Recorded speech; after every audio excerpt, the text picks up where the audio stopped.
After returning from a week-long international trip, I was pleasantly surprised when my mother-in-law, Linda, called me with an air of victory. She mentioned something about a $30,000 windfall. We had apparently saved. Confused, I tried to recall any recent instance where I had amassed such a sum.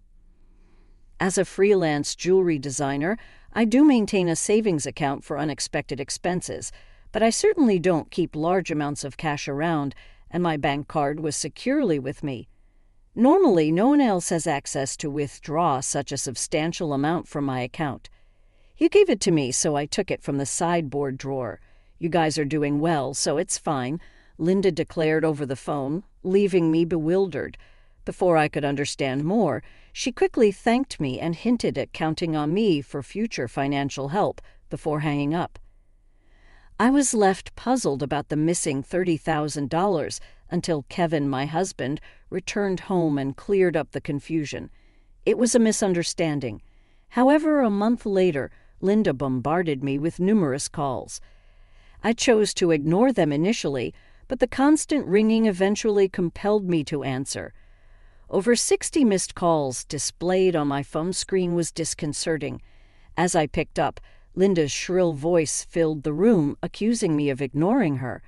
Her tone suggested she felt wronged, but to me it was merely the consequences of her assumptions. My life as Mary, a 35-year-old busy freelance jewelry designer wanting children but overwhelmed by work, is shared with my equally busy husband, Kevin. He originally had a corporate job, but now assists me in managing my growing design business. Early in our marriage, my designing gigs were sparse, and we largely depended on Kevin's steady income. Now, as my business flourishes, our roles and responsibilities have evolved, but so have our challenges, like dealing with unexpected family misunderstandings about money. As I neared the age of 33, my career as a jewelry designer had begun to flourish, necessitating better organization of my increasingly hectic schedule.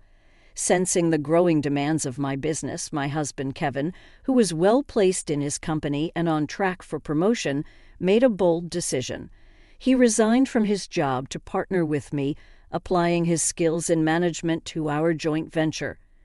Together, we secured contracts with prestigious international brands, enhancing both our professional and personal lives.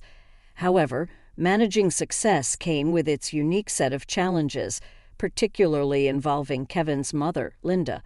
Living alone in the family home, she perceived our lives through a lens of luxury and often approached us with financial requests. "You always seem to be living so lavishly. I'm jealous," she would comment. As part of my role, attending product launches and dinners with executives was routine, yet Linda saw these obligations as mere leisure. Her requests grew more personal over time. "I'm going to throw a party for my friend soon. Can you give me some money for it?" she asked on one occasion. Although it might appear that we could easily afford such expenses, maintaining our business image was costly and filled with obligations that we couldn't ignore. We weren't living in luxury. These were necessary aspects of our work. Linda, draped in envy and often sarcasm, failed to grasp the nature of our expenses. Dressed up beautifully, eating at expensive places. "I envy you," she'd say. Despite my repeated refusals, Kevin, being her son, would occasionally acquiesce to demands, reasoning that a little financial help was a small price for peace. "If giving her a little money keeps her quiet, then it's worth it," he'd argue, finding it simpler to appease her than to have our work disrupted. Yet Linda's demands only escalated. Recently, she expressed a desire for a new dress for an upcoming gathering. Just the other day, Linda came over and pestered Kevin. "Wouldn't a two-piece suit work? We've been asked to buy clothes before," she said. "There might be cheaper options, but what Linda wants is certainly not cheap," I explained. Her rebuttal was that it was a fancy party, and she couldn't be the only one dressed in old clothes. Furthermore, she insisted on a matching bag, leaving us exasperated. To manage her frequent requests, Kevin had previously set up a credit card in Linda's name, instructing her to use it for her expenses. Initially, she overspent significantly and was cautioned by Kevin. Although he asked her to inform us before making significant purchases, she continued her extravagant spending. This pattern of financial demands has left both Kevin and me at our wits' end, trying to balance the delicate act of supporting family while maintaining the integrity and sustainability of our business. I discovered an exquisite ring and couldn't resist purchasing it. Though I regret not informing you beforehand, unfortunately, the bill was exorbitant. If spending is going to be this unrestrained, perhaps it's best to return the card. We simply cannot cover these costs. The credit card was in Linda's name, but Kevin was the one managing and paying the bills. Linda seemed to misunderstand the purpose of the credit card, treating it as if it were an unlimited resource. She didn't grasp that every purchase made would eventually need to be paid for, and since the money wasn't coming directly from her own pocket, she continued to use it freely. Recognizing the need to curb her spending, Kevin decided to set a spending limit on her card. This led to Linda storming into our home one day, frustrated and complaining, "What the heck? I couldn't pay for my shopping the other day." Why? We explained that her excessive spending was straining our finances, which necessitated lowering her monthly limit. "It's still enough, right?" Kevin asked her, trying to maintain some peace. "But you two are still dressing up, going to fancy places. How is what I'm doing any different?" Linda protested, viewing our activities as purely recreational. "That's part of our job, Linda. If that's a job, then what I'm doing isn't any different. It's unfair that only you two get to have all the fun," she argued. While it's true that our work involves attending product launches and parties in luxurious venues, these are professional obligations, not leisure activities. Despite her misconceptions, setting a spending limit on Linda's credit card seemed to have calmed the situation somewhat. Occasionally, Linda would visit and air her grievances to Kevin, but overall life proceeded without major disruptions. As the end of the year approached, an exciting opportunity presented itself. A foreign brand manufacturer approached me with a proposal to expand our business dealings by relocating our base overseas.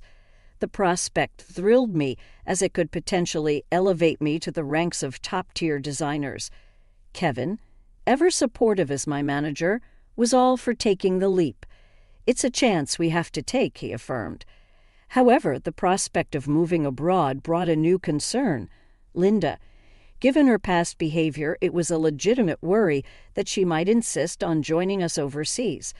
The idea of living internationally was appealing, yet the thought of dealing with Linda's demands in a new country was daunting. When we shared our plans to move overseas for work with Linda that weekend, she responded exactly as we predicted. "I want to come too," she declared, assuming our move would be an endless vacation. Kevin tried to clarify. "We're going there for work. It won't be as leisurely as you think," but Linda was skeptical. "You're trying to trick me. You plan to live even more lavishly there without me watching," she accused. "We're not moving there permanently. We'll come back after our work is done," I explained, trying to ease her concerns. Yet she retorted, "You're saying that, but you're planning to leave me behind, aren't you?" Exhausted by this repetitive argument, Kevin and I were both weary. In an attempt to compromise, Kevin suggested, "Okay, we can't take you with us, but how about we pay for a week-long trip for you instead?" Linda perked up at this. "Really? Are you sure?"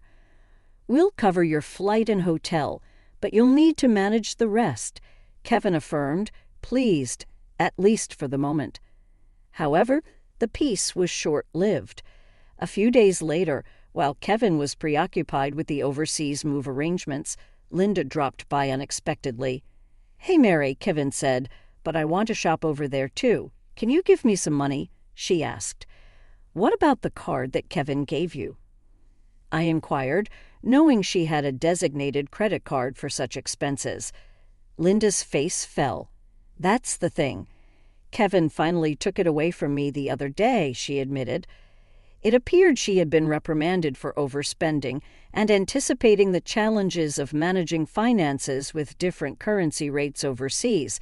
Kevin had confiscated the card. I don't have that kind of money on hand either. I can't give you money without Kevin's approval. Can you ask him? I suggested, knowing full well Kevin's stance. It's no use asking him. That's why I'm asking you, she pressed, raising her voice in frustration. Linda did end up going on a 10-day trip abroad, which I assumed Kevin managed to fund somehow. Upon her return, she called me brimming with excitement. I'm back and it was so fun, she excitedly shared.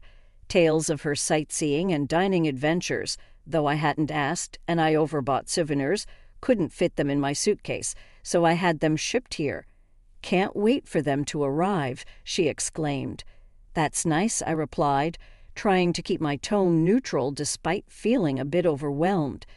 Thanks to the money you saved up, I had a blast, she exclaimed. Saved up money? What are you talking about? I responded, puzzled and a bit alarmed, having no recollection of setting aside money for her splurge. I found it in your house's sideboard drawer, she said, claiming she took $30,000. I was stunned. Why would such a large amount of cash be stashed away at home, especially not in a drawer where anyone could find it? Confused, I confronted her. I'm not sure what money you're talking about, but taking it from our house without permission is theft, even if you're family. Do you understand that? Linda's response was unsettlingly casual. That's why I'm telling you now. I used it. Consider it a post-factum report, she declared unapologetically. I have no idea about this money, but if you took it and used it without telling anyone, that's a crime. And if it was something Kevin had set aside for an important transaction, it's even more serious, I explained, trying to make sense of the situation. Despite this, there hadn't been any noticeable disruptions in our business finances during her trip.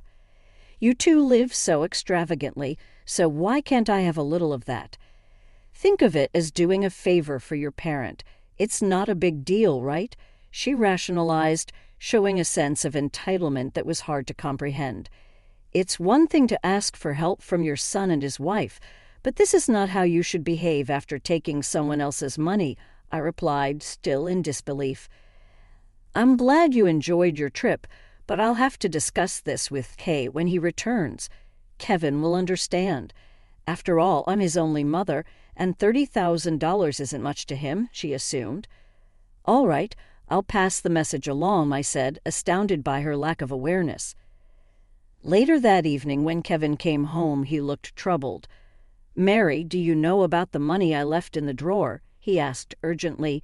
15 days ago, I withdrew it from my bank account, and now it's gone. Keeping such a large sum in a drawer, didn't you think it was careless? He questioned. I needed cash immediately for an urgent payment. Do you know anything about it? It suddenly clicked. Linda's earlier call, thanking me for the $30,000 and mentioning how much fun she had, made sense now. It was Kevin's money, meant for a crucial purpose. Kevin, today Linda called, thanking us for the $30,000 and saying she had a blast with it. I didn't understand what she meant until now. I explained, piecing everything together. So it was Kevin's money, but what was such a large amount meant for? I asked. Hey, if it wasn't for a business payment, we've been doing bank transfers for a long time, right? Why cash all of a sudden? I questioned, trying to understand the whole scenario while dealing with the ramifications of Linda's actions.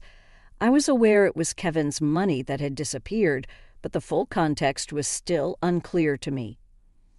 Linda, it turned out, had taken the money without informing us, and I needed to understand why. I asked Kevin, puzzled by the situation.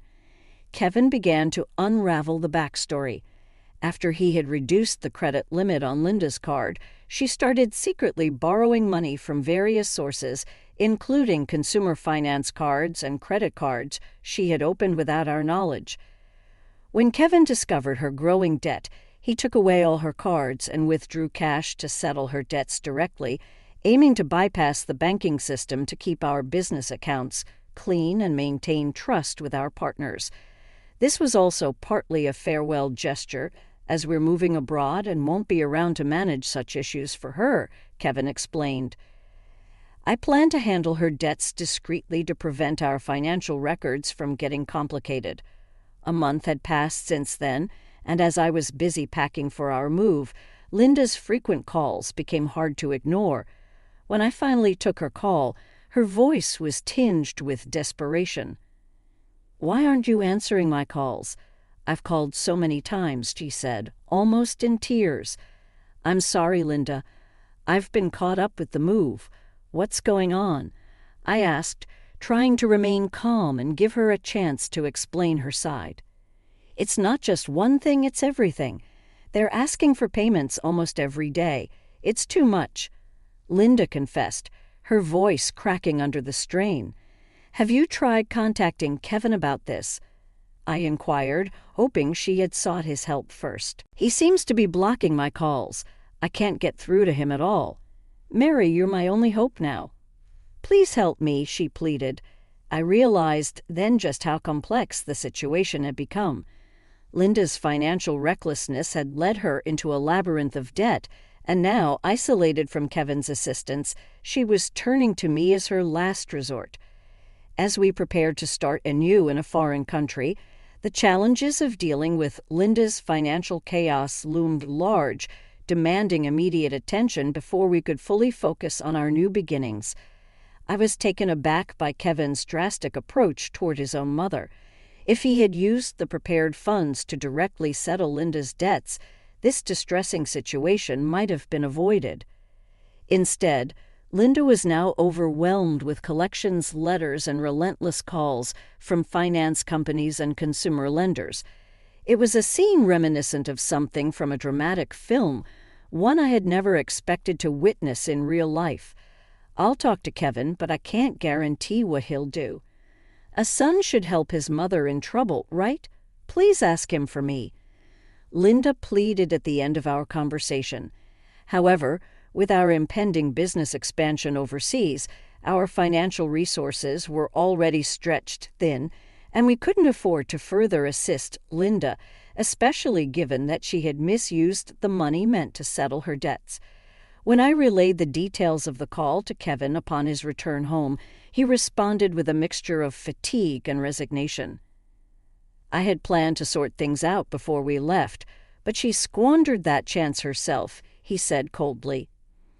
Indeed, the money was originally earmarked to clear Linda's debts, but she had instead blown it on a lavish trip, leaving no room for excuses. As Linda's calls persisted, I followed Kevin's lead and set her number to block. Although part of me wished to help her, she was, after all, Kevin's mother. There was nothing I could do if he had chosen to detach from the situation. Meanwhile, the day of our move overseas was quickly approaching, and I still had a lot to pack. Amid the chaos of packing, I discovered another troubling piece of news. Linda had resorted to selling her house to manage her debts. It turned out she had concealed even more liabilities than we knew. The total amount was so substantial that even after selling her property, she couldn't cover it all. The thought of losing the family home where Kevin had grown up was profoundly upsetting. "Hey, our family home is gone. Are you okay with that?" I asked, sensing his sadness. "How can I be okay? But there's nothing we can do," Kevin replied, his voice tinged with sorrow. Losing the house where he grew up must have felt like a great loss, akin to how I felt when I lost my parents' house early in life. In the midst of these complex feelings and the heavy task of packing, we had to come to terms with the fact that some situations were beyond our control and focus on our future. As we prepared to start anew in a different country, the bittersweet reality of losing a family home struck me deeply. As I observed the situation unfolding with Kevin, unlike my past experiences, Kevin had not only lost the tangible structure where his earliest memories were formed, but also his emotional sanctuary, all while his mother, Linda, is still alive. It's an indescribable feeling, the mixture of loss and displacement, especially under such painful circumstances. The impact is profound and complex, far more than mere bricks and mortar. It's about losing a part of one's history, and the comfort of a place to return to that no longer exists. Linda, now residing in a modest apartment, faces the daily grind of managing her debts. She works part-time, a reality that is challenging given her age. Employment opportunities for the elderly are not just limited, they're often physically demanding and less rewarding. This stark new reality for her is a drastic shift from her previous life, believed to be filled with unchecked spending and financial freedom. Though sympathy naturally arises seeing her struggle, it's tempered by the knowledge that her situation is the direct result of her own financial imprudence. Life teaches us that actions have consequences, and Linda's case reaffirms the harsh truth that financial responsibility is crucial at any age. Back in our new environment, the business is thriving beyond our initial expectations. The move overseas has catapulted our brand into the international spotlight, bringing in a flurry of inquiries and offers from various corners of the globe. Every new email and call brings potential for expansion and collaboration, which is incredibly exciting, but also immensely demanding. The success is exhilarating, however, it envelops our entire lives, leaving little room for anything else. Days blend into nights as we navigate time zones and cultural nuances, striving to make the most of this golden opportunity. Despite the professional achievements, our personal lives bear the weight of our relentless schedules. The dream of expanding our family seems more like a distant vision, something we hope to circle back to when the waves of immediate demand subside. Kevin, who juggles multiple roles from logistics to client management, feels this strain acutely.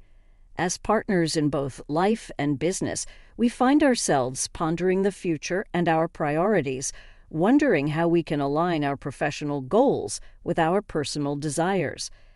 As I look out of our apartment window, taking in the view of the farscape, the neon lights blur into the night, mirroring the blur of our daily lives. It's a view filled with promise and anonymity, a stark contrast to the familiar streets we once knew. This city, vibrant and relentless, is now our home, yet it starkly contrasts with the quiet, steady life we left behind. The complexity of our new life is exciting, but also daunting, filled with endless tasks and decisions that challenge us at every turn. Navigating this new chapter, I often find myself reflecting on Linda's situation and the broader implications of our familial and financial decisions. It's a continuous learning curve, understanding how deeply intertwined our choices are with the fabric of our lives. Each decision, each sacrifice, and each success shapes not just our immediate circumstances, but also the legacy we leave behind. As we build this new phase of our life, we remain mindful of the delicate balance between achieving success and maintaining the relationships that define who we are beyond our business achievements.